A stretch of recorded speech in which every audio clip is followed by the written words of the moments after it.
Ada seorang syekh cerita dalam salah satu ceramahnya, cerita tentang seorang dokter perempuan di sana, di Arab sana. Ada seorang anak lelaki bawa ibunya. Bawa ibunya masuk ke dokter ini, subhanallah.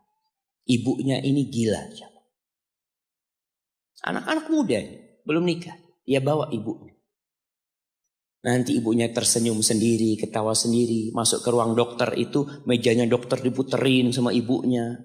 Anaknya minta maaf, ya dok, kata dia. Sekali-kali nanti ngeliat di televisi dokter itu, ada gambarnya Ka'bah. Ibunya ngomong, nak kau, bukan nak ngomong, kamu bohong Mat. Mat kau bohong sama ibu, katanya mau dibawa umroh ibu, kata dia.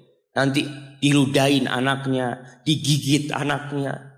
Nanti kerudungnya ibunya terbuka, dipasangin lagi.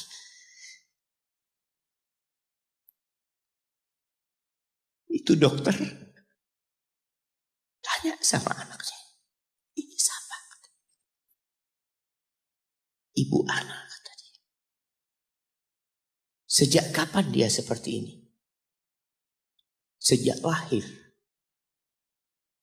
Loh, terus gimana engkau bisa lahir? Iya, sama kakek anak, ibu anak dinikahkan.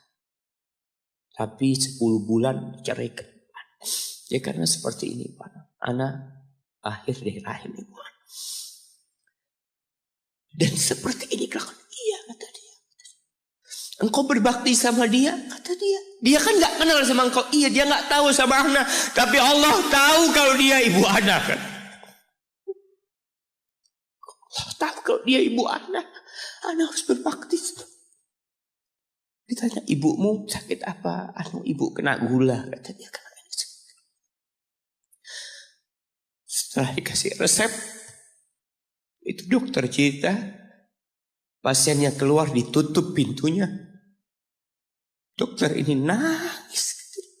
Dia mengatakan, ana sering dengar ceramah tentang birrul walidain. Ana sering mendengarkan tausiah ustaz tentang berbakti kepada orang tua. Tapi ana baru sekarang melihat kebaktian seorang anak sama orang tuanya. Ibunya gila, dia tetap berbakti. Dan dia mengatakan, iya ibu ana gak tahu sama ana, tapi Allah tahu kalau dia ibu ana. Dan yang ngasih wasiat supaya kita berbakti sama orang tua itu Allah, jemaah.